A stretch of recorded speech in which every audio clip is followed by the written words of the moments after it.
नमस्कार, बहुत स्वागत है आप सभी का टोटल टीवी में और मैं हूं आपके साथ जया पाल। चले बुलेटिन की शुरुआत करेंगे तमाम बड़ी और अहम खबरों के साथ। जहां आज दिल्ली विधानसभा चुनाव का बिगुल बजेगा। दिल्ली विधानसभा चुनाव की तारीखों का आज ऐलान किया जाएगा। सभी को जिसका इंतजार था, आज वो घड़ी आ गई है जहां 2 बजे प्रेस कॉन्फ्रेंस चुनाव आयोग की तरफ से की जाएगी और चुनावी तारीखों का ऐलान कर दिया जाएगा। दोपहर 2 बजे चुनाव आयोग प्रेस कॉन्फ्रेंस करके चुनावी तारीखों का ऐलान करेगा। दिल्ली के विज्ञान भवन में प्रेस कॉन्फ्रेंस होगी। 70 विधानसभा सीटों पर चुनाव होगा। दिल्ली में 3 लाख से ज्यादा नए वोटर्स है। 1,55,24,000 से ज्यादा मतदाता है। पुरुष मतदाताओं की संख्या 83,49,645 है और महिला मतदाताओं की संख्या की बात करें तो 71,73,952 है। तो बताते चले ये बड़ी जानकारी, जहां आज दिल्ली विधानसभा चुनाव का चुनावी बिगुल बज जाएगा। सभी की निगाहें टिकी हुई है क्या कुछ तारीख आएगी, क्योंकि ये कहा जा रहा है, संभावना है कि फरवरी के दूसरे हफ्ते में चुनावी तारीखों की घोषणा की जा सकती है। चुनावी तारीख सामने आ सकती है। आज उसकी घोषणा कर दी जाएगी कि फरवरी का पहला हफ्ता होगा या फिर दूसरा हफ्ता होगा। और यहाँ पर अगर बात करें तो आम आदमी पार्टी, बीजेपी, कांग्रेस सभी ने अपने दिग्गजों को जमीन पर उतार दिया। अब देखना होगा कि किसकी यहाँ पर देखने को मिलती है, क्योंकि यहाँ पर संघर्ष लगातार देखने को मिल रहा है। तीनों ही पार्टियां संघर्ष कर रही है और देखना होगा कि किसकी संघर्ष यहाँ पर रंग लाती हुई साफ तौर से नजर आएगी। चाहे हम बीजेपी के दिग्गजों की बात करें, रामवीर विधूड़ी हो, प्रवेश वर्मा हो, तो अपनी पूरी ताकत झोंकते हुए अपने क्षेत्र में नजर आ रहे। पूर्व सांसदों को मैदान में उतारा है बीजेपी ने। तो आम आदमी पार्टी की बात करें तो आम आदमी पार्टी के भी दिग्गज उस समय चुनावी मैदान में 70 के 70 उम्मीदवारों की घोषणा हो चुकी है और साथ ही कांग्रेस भी यहाँ पर अपनी पूरी तरह से कश्मकश में लगी हुई है। पूरी ताकत झोंकती हुई कांग्रेस भी साफ तौर से नजर आ रही है। अब कांग्रेस की तरफ से देखना होगा कि अगला दांव क्या कुछ खेला जाए, क्योंकि 48 उम्मीदवारों के नाम सामने आ चुके हैं और कांग्रेस ने भी अपने दिग्गज उम्मीदवार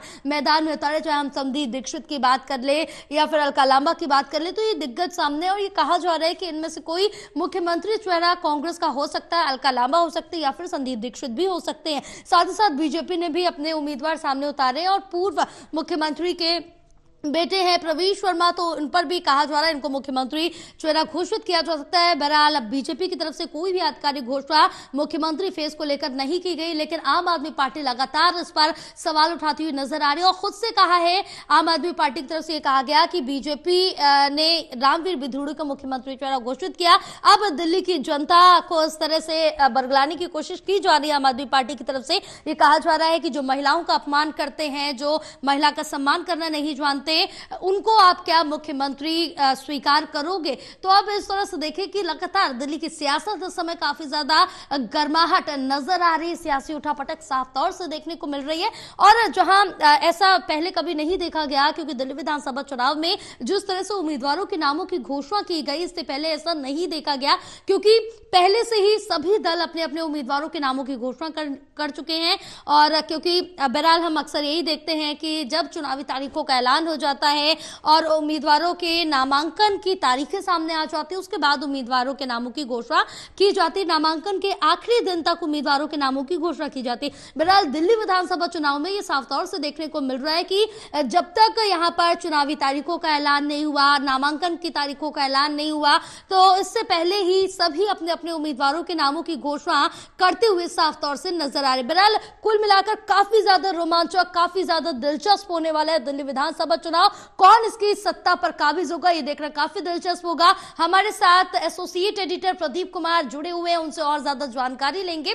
प्रदीप, जिस तरह से देखें कि दिल्ली विधानसभा चुनाव की अगर बात करें तो काफी ज्यादा रोमांचक, काफी ज्यादा दिलचस्प रहने वाला है। इसका सभी को इंतजार था और सभी की निगाहें टिकी, चाहे वो राजनीतिक दल हो, आम जनता हो या फिर पूरे देश भर की बात करें। लेकिन आज चुनाव आयोग प्रेस कॉन्फ्रेंस करने जा रहा है, चुनावी तारीखों का ऐलान हो जाएगा, यानी कि दिल्ली विधानसभा चुनाव का बिगुल बज जाएगा। देखिए, एक बड़ा दिन है दिल्ली के लिए। राजधानी दिल्ली में चुनावी बिगुल वो बज जाएगा। चुनाव आयोग की ओर से 2 बजे प्रेस कॉन्फ्रेंस बुलाई गई है। मुख्य चुनाव आयुक्त राजीव कुमार चुनावी तारीखों का ऐलान करेंगे। अन्य चुनाव आयुक्त भी उनके साथ इस दौरान मौजूद रहने वाले हैं। तो तमाम जो शेड्यूल है दिल्ली के चुनावी रन का, वो सामने आ जाएगा और इसी के साथ असली मुकाबला भी शुरू हो जाएगा। निश्चित तौर पर जो उम्मीदें जताई जा रही हैं 12 तारीख के आसपास यानी 12 फरवरी के आसपास चुनावी मुकाबला यहाँ पर वो तारीखों का ऐलान किया जाएगा। इसके अलावा नॉमिनेशन वापस लेने की तारीख उसको भी चुनाव आयोग यहाँ पर उसका भी ऐलान करेगा।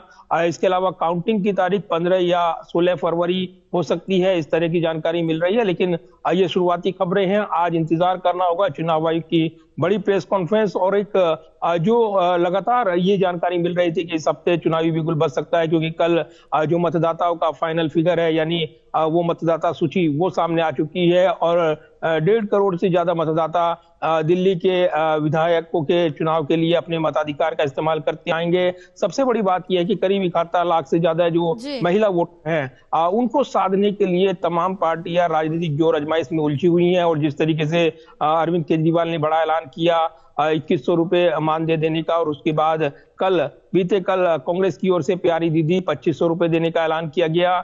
बीजेपी के मैनिफेस्टो यानी संकल्प पत्र पर नजरें लगी है। महिला सुरक्षा समेत तमाम मुद्दों को एड्रेस करते हुए महिलाओं पर विशेष फोकस किया जाएगा। तो चुनावी रण की इस बाजी में महिला वोटर को साधने के लिए कोई भी दल पीछे दिखाई नहीं दे रहा है, वायदों की भरमार है। और ऐसे में जो चुनावी लड़ाई है महिला सुरक्षा को केंद्रित करते हुए, उनसे जुड़े मुद्दों को फोकस करते हुए वो देखने को मिल रही है। इस चुनावी रण में जो त्रिकोणीय मुकाबला बनकर उभर रहा है वो निश्चित तौर पर काफी अहम रहने वाला है, क्योंकि जहां आम आदमी पार्टी सत्ता में वापसी के लिए जो आजमाइश करती नजर आएगी और जिस तरीके से उन्होंने सत्ता हासिल की थी एक करप्शन को इशू बनाते हुए, उस पर बीजेपी हमलावर रही है। और पिछले दिनों कथित शराब घोटाला, अन्य मुद्दे छाए रही हैं। इधर अगर कांग्रेस की बात करें तो अपने खोए हुए जनाधार को वापस पाने की जद्दोजहद वो देखने को मिली है। और इस मुकाबले में अब तक उन्होंने 48 उम्मीदवार दे दिए हैं। सबसे प्रमुख उम्मीदवार अरविंद केजरीवाल के खिलाफ संदीप दीक्षित मैदान में उतारे गए हैं कांग्रेस की ओर से, तो अलका लांबा आतिशी के खिलाफ यानी जो मुख्यमंत्री हैं उनके खिलाफ चुनाव लड़ती नजर आएंगी कालका जी से। इधर बीजेपी ने 29 उम्मीदवारों की पहली लिस्ट जारी कर दी है और इसमें प्रमुख उम्मीदवारों के नाम का ऐलान किया गया है। प्रवेश साहब सिंह वर्मा अरविंद केजरीवाल के खिलाफ नई दिल्ली सीट से उम्मीदवार बनाए गए हैं। रमेश बिधूड़ी चुनाव मैदान में उतरते ही विवादों में आ गए हैं। उनके तीखे बयान वो काफी चर्चित हो रही हैं। वो मुख्यमंत्री आतिशी के खिलाफ कालका जी से चुनाव मैदान में उतारे गए हैं। खास बात यह है कि बीजेपी ने अपनी लिस्ट में 7 बाहरी उम्मीदवारों को भी टिकट दिया है जो आम आदमी पार्टी या कांग्रेस को छोड़कर बीजेपी में शामिल हुए थे। अरविंदर सिंह लवली गांधीनगर सीट से चुनाव लड़ रहे हैं। मंगोलपुरी से राजकुमार चौहान चुनाव मैदान में है। कैलाश गहलोत बिजवासन से चुनाव मैदान में है। तो ये एक बड़ा मुकाबला बनकर उभर रहा है दिल्ली के चुनावी रण का। और आज चुनावी तारीखों का ऐलान होगा। और चूंकि ये पहले ही जानकारी हमने अपने दर्शकों को दी थी कि जो इस सप्ताह का जो शेड्यूल आने वाला है उसमें संभावनाएं जताई जा रही थी। और ये भी माना जा रहा था क्योंकि 15 फरवरी जो काफी अहम तारीख रहेगी और जिस तरीके से ये कहा जा रहा था कि इस तारीख को काउंटिंग हो सकती है, इस पर सस्पेंस बना हुआ है। लेकिन चुनाव आयोग इस पर जल्द निर्णय लेगा क्योंकि मौजूदा विधानसभा का कार्यकाल 23 फरवरी को संपन्न हो रहा है। ऐसे में उससे पहले ही चुनावी प्रक्रिया संपन्न कर ली जाएगी, ये भी माना जा रहा है क्योंकि मुख्य चुनाव आयुक्त जो राजीव कुमार हैं उनका कार्यकाल भी वो समाप्त होना है और उससे पहले वो चुनावी प्रक्रिया संपन्न करा लेना चाहते हैं क्योंकि 18 फरवरी से पहले ये चुनावी प्रक्रिया संपन्न हो, इस तरह की कोशिश पहले देखने को मिल रही थी। क्योंकि 18 फरवरी को मुख्य चुनाव आयुक्त राजीव कुमार वो सेवानिवृत्त हो रहे हैं, तो ये आखिरी चुनावी मुकाबला उनके कार्यकाल का रहने वाला है। लिहाजा तमाम सवाल होने वाले हैं क्योंकि फर्जी वोटर लिस्ट की बात हो जो अरविंद केजरीवाल आरोप लगाते रही हैं, या फिर वो तमाम मुद्दे जो चुनावी जंग से जुड़े हुए हैं, उन तमाम मुद्दों पर आज अपना बयान देते हुए मुख्य चुनाव आयुक्त नजर आ सकते हैं। क्योंकि एक बड़ा मुकाबला दिल्ली का चुनावी रण का चुनावी तारीखों के ऐलान के साथ ही वो सज जाएगा और इसी के साथ असली चुनावी मुकाबला भी शुरू हो जाएगा। बिल्कुल, और इसी का सभी को इंतजार है क्योंकि दिल्ली विधानसभा चुनाव कुछ अलग और काफी ज्यादा दिलचस्प रहने वाला। बहरहाल प्रदीप, तमाम जानकारी साझा करने के लिए बहुत शुक्रिया आपका। तो जिस तरह से देखे कि अब फरवरी के दूसरे हफ्ते में जो वोटिंग है उसकी संभावना जताई जा रही है। बहरहाल कुछ ही घंटों का वक्त बचा है जब प्रेस कॉन्फ्रेंस की जाएगी चुनाव आयोग की तरफ से और चुनावी तारीखों की घोषणा कर दी जाएगी। और जैसा कि हमारे सहयोगी लगातार जानकारी दे रहे कि जो मतगणना है, जो रिजल्ट रिजल्ट का दिन है वो 15 से 17 तारीख के बीच में रह सकता है, जब मतगणना होगी वो भी काफी ज्यादा महत्वपूर्ण रहने वाला है। हमारे साथ हमारे सहयोगी विशाल भी जुड़े हुए हैं और ज्यादा जानकारी ले लेते हैं। विशाल, जिस तरह से देखें कि अब दिल्ली का दंगल सज चुका है, अब सभी पार्टियां अपने चुनावी दंगल के लिए तैयार है, लेकिन अब यहां पर सियासी उठापटक साफ तौर से देखने को मिल रही है। जहां बीजेपी ने अपने दिग्गज उतार दिए हैं, चाहे वो हम रामवीर बिधूड़ी की बात करें, प्रवेश वर्मा की बात करें, कांग्रेस की तरफ से संदीप दीक्षित है, अलका लांबा है, तो आम आदमी पार्टी ने अपने सभी दिग्गज उतार दिए, चाहे हम अरविंद केजरीवाल खुद की बात कर ले या फिर आतिशी की बात कर ले। ये आमने सामने है, मुकाबला काफी ज्यादा कड़ा रहने वाला है। बिल्कुल कह सकते हैं काफी त्रिकोणीय मुकाबला रहने वाला है, क्योंकि तीनों पार्टियों ने अपने दिग्गज नेताओं को मैदान में उतारा है। बात करें अगर बीजेपी की, तो बीजेपी ने अपने पूर्व सांसद प्रवेश सिंह वर्मा को नई दिल्ली विधानसभा सीट से उतारा है, जो कि मुकाबला करेंगे सीधे तौर पर दिल्ली के पूर्व मुख्यमंत्री अरविंद केजरीवाल। और कांग्रेस की तरफ से जो मैदान में उतारा गया है नई दिल्ली विधानसभा से, वो संदीप दीक्षित, जो कि पूर्व सीएम शीला दीक्षित के ही बेटे हैं। तो ये तीनों के बीच काफी टक्कर का मुकाबला देखने को मिल सकता है। वहीं अगर कालकाजी सीट की बात करें तो कांग्रेस पार्टी ने वहां से अलका लांबा को उतारा है, जो कि महिला कांग्रेस की राष्ट्रीय अध्यक्षा है, और बीजेपी ने रमेश बिधूड़ी को, जो कि पूर्व सांसद रहे हैं, और आम आदमी पार्टी ने अभी जो मौजूदा सीएम है दिल्ली की आतिशी। तो इन तीनों के बीच भी ये जो दो सीट है काफी महत्वपूर्ण रहने वाली है। इन दोनों सीट पर ही जो है पूरी दिल्ली की राजनीति का भविष्य टिका हुआ है। तो ये मुकाबला काफी दिलचस्प रहेगा देखने का, क्योंकि अभी की बात करें तो दिल्ली में अभी 70 सीटों में से 58 पर आम आदमी पार्टी के विधायक हैं और वहीं 7 पर बीजेपी के हैं। हालांकि पहले जो चुनाव हुआ था 2020 में, उसमें 62 सीटों पर आम आदमी पार्टी ने जो है अपना झाड़ू चलाया था। बीजेपी 8 सीटों पर अपना कमल खिलाने में कामयाब रही थी। कांग्रेस को कुछ भी हाथ नहीं लगा था। लेकिन इसके बाद जिस तरह से कई नेताओं ने आम आदमी पार्टी का दामन छोड़ा, चाहे बात करें कैलाश गहलोत की, राजेंद्र पाल गौतम, राजकुमार आनंद और करतार सिंह तंवर, इन चारों नेताओं के पार्टी छोड़ने की वजह से आम आदमी पार्टी अब महज 58 सीटों पर सिमटी हुई है। लेकिन इसके बावजूद अभी भी सत्ता में पूर्ण बहुमत के साथ, काफी बड़े मैंडेट के साथ आम आदमी पार्टी ही बरकरार है। तो अभी जो 2025 में जो चुनाव है, कहा जा रहा है एंटी इनकम्बेंसी का शिकार आम आदमी पार्टी हो सकती है, क्योंकि दो टर्म से लगातार सत्ता में है। इस बार क्या कुछ रहेगा, दिल्ली की जनता किस तरफ अपना रुख अपनाती है, ये देखना काफी दिलचस्प रहेगा। बिल्कुल विशाल, ये देखना काफी दिलचस्प रहेगा। और इस बीच हमने काफी बार ये भी देखा कि आम आदमी पार्टी संयोजक अरविंद केजरीवाल ये भी कहते हुए नजर आए कि दिल्ली वासियों उनसे अपील की है कि दिल्ली वासियों आप हमें बहुमत के साथ सरकार मिलाना, सत्ता मिलाना, वरना जो बीजेपी है वो अपना ऑपरेशन लोटस चला देगी। यहाँ पर सीधा सीधा निशाना बीजेपी पर साधते हुए नजर आए और ये कहते हुए नजर आए कि जैसे आपने 60 से 62 सीटें दिलाई थी, इस बार भी वैसे ही पूर्ण बहुमत के साथ सरकार सत्ता मिलाए हमें।